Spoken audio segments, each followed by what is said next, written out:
Back to news. రెండు తెలుగు రాష్ట్రాలకు వరప్రదాయిని Nagarjuna Sagar project 20 లక్షల ఎకరాల ఆయకట్టుకు సాగునీరు, రెండు రాష్ట్రాలకు తాగునీరు అందిస్తున్న ప్రాజెక్ట్ ఇది. కానీ నాగార్జున సాగర్లో జలాలు అడుగంటిపోయాయి. ఎండల తీవ్రతకు నీరంతా ఆవిరైపోతోంది. తెలుగు రాష్ట్రాలకు సాగు, తాగునీటి కష్టాలు పొంచి ఉన్నాయా? నీటితో కళకళలాడిన నాగార్జున సాగర్ ప్రాజెక్టు 10 నెలల్లోనే ఇందుకు ఎడారిని తలపిస్తోంది. రెండు తెలుగు రాష్ట్రాల వరప్రదాయిని నాగార్జున సాగర్ ప్రాజెక్టు ప్రస్తుత నీటి మట్టం కలవరపెడుతుంది. 10 నెలల్లోనే 155 టీఎంసీల నీటిని వినియోగించుకోవడంతో ప్రస్తుతం నాగార్జున సాగర్ ప్రాజెక్టు నీటి మట్టం డెడ్ స్టోరేజ్కు సమీపానికి చేరింది. ఇదే పరిస్థితి కొనసాగితే రాబోయే రోజుల్లో ఆయకట్టు రైతుల పరిస్థితి ఏంటి? హైదరాబాద్కు డ్రింకింగ్ సమస్య ఏర్పడుతుందా? ఈనాటి గ్రౌండ్ రిపోర్ట్లో చూద్దాం. నాగార్జున సాగర్ ప్రాజెక్టు నీటి మట్టం వేగంగా తగ్గుతోంది. రెండు తెలుగు రాష్ట్రాల్లో సాగు, తాగునీటి వినియోగం భారీగా పెరగడంతో నిండుకుండలా మారిన 10 నెలల్లోనే నాగార్జున సాగర్ ప్రాజెక్టు నీటి మట్టం డెడ్ స్టోరేజీ సమీపానికి చేరుకుంది. ప్రస్తుత నీటి నిల్వలో ఆయకట్టు రైతాంగాన్ని కలవరపెడుతూ ఉండగా తాగునీటి అవసరాలు తీరుతాయా లేదా అని తెలుగు రాష్ట్రాల ప్రభుత్వాలు ఆందోళన చెందుతున్నాయి. రబీ సాగుకు సాగునీటి నిలిపివేసిన తర్వాత నాగార్జున సాగర్ ప్రాజెక్టులో 524 అడుగుల దగ్గర 157 టీఎంసీల నీటి నిల్వ ఉంది. వేసవికాలం కావడంతో తెలుగు రాష్ట్రాలకు తాగునీటి అవసరాలను తీర్చేందుకు నాగార్జున సాగర్ నుండి నీటిని విడుదల చేయాలని కేఆర్ఎంబీకి రాష్ట్రాలు విజ్ఞప్తి చేశాయి. నాగార్జున సాగర్ ప్రాజెక్టు నీటి నిల్వలు, రెండు రాష్ట్రాల తాగునీటి అవసరాలను దృష్టిలో ఉంచుకుని కృష్ణా రివర్ మేనేజ్మెంట్ బోర్డు కీలక నిర్ణయాన్ని తీసుకుంది. తెలంగాణకు 16 టీఎంసీలు, ఏపీకి 10 టీఎంసీలను తాగునీటి కోసం విడుదల చేయాలని కేఆర్ఎంబీ ఆదేశాలిచ్చింది. నాగార్జున సాగర్ ప్రస్తుత నీటి మట్టం ఆయకట్టు రైతాంగాన్ని ఆందోళనకు గురి చేస్తుంది. తాగునీటి అవసరాలు కూడా తీరుతాయా లేదా అనే అనుమానాలు కూడా వ్యక్తం చేస్తున్న పరిస్థితి. ప్రస్తుతం మనం నాగార్జున సాగర్ ప్రాజెక్టుకు సంబంధించి కూతవేడు దూరంలో ఉన్నాం. ప్రాజెక్టులో ప్రస్తుతానికి జలాలు అడుగంటడంతో బ్యాక్ వాటర్ అంతా కూడా నిర్మానుష్యంగా గుట్టలు కనిపిస్తున్న పరిస్థితి ఉంది. నీళ్లు మాత్రం అక్కడక్కడ మాత్రమే కొన్ని నీళ్లు మనకు కనిపిస్తున్నాయి. మనం దాదాపుగా 2 కిలోమీటర్ల మేర లోపలికి వచ్చిన తర్వాత పరిస్థితి ఇది.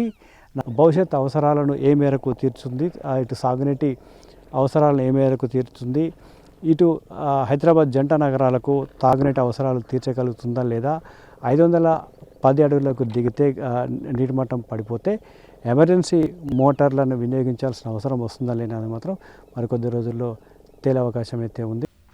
నాగార్జున సాగర్ ప్రాజెక్టు నీటి నిల్వలు డెడ్ స్టోరేజ్కి చేరడం ఆందోళనకరంగా మారింది. జులై నెలలో ఇన్ఫ్లో మొదలు కాగా 15 రోజుల్లోనే నాగార్జున సాగర్ నిండుకుండను తలపించింది.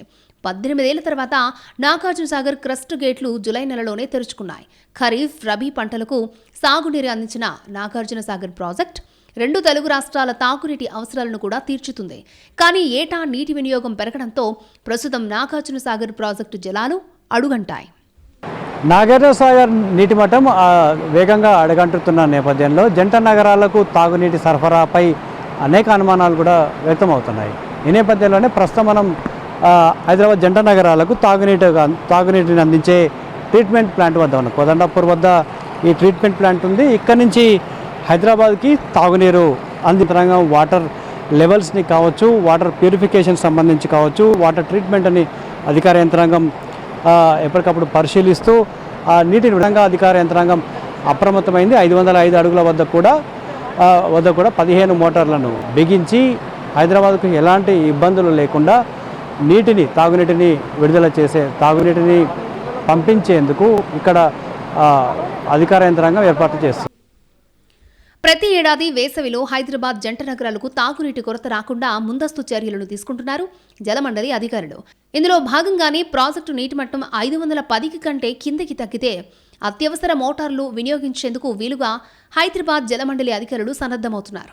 ప్రస్తుతం నాగార్జున సాగర్ నీటి మట్టం ప్రమాదకరమైన స్థాయిలో లేకపోయినప్పటికీ ముందస్తు చర్యల్లో భాగంగా అధికారులు జాగ్రత్తలు తీసుకుంటున్నారు. రెండు తెలుగు రాష్ట్రాలకు హైదరాబాద్ జంట నగరాలకు తాగునీరు అందించే కీలక నాగార్జున సాగర్ ప్రాజెక్టులో వేగంగా జలాలు అడుగంటుతూ ఉండడం అందరినీ కలవరపెడుతోంది. సాధారణంగా నాగార్జున సాగర్ ప్రాజెక్టు ఒక్కసారి నిండుకుండలా మారితే 2 సంవత్సరాల పాటు తాగునీటి అవసరాలకు కొరత ఉండదు. కానీ ప్రస్తుతం పరిస్థితులు మారిపోయాయి. తెలుగు రాష్ట్రాల్లో సాగునీటి అవసరాలు పెరగడంతో పాటు సాగు విస్తీర్ణం పెరగడంతో ప్రాజెక్టు నిండుకుండలా మారిన 2 పంటల సాగు తర్వాత ప్రాజెక్టు ఎండిపోయి ఎడారిలా దర్శనమిస్తోంది. సాగునీటిని సక్రమంగా వినియోగించుకోవడంలో రెండు రాష్ట్ర ప్రభుత్వాలు విఫలమవుతున్నాయి అనే విమర్శలు సాగునీటి రంగ నిపుణుల నుంచి వినిపిస్తున్నాయి.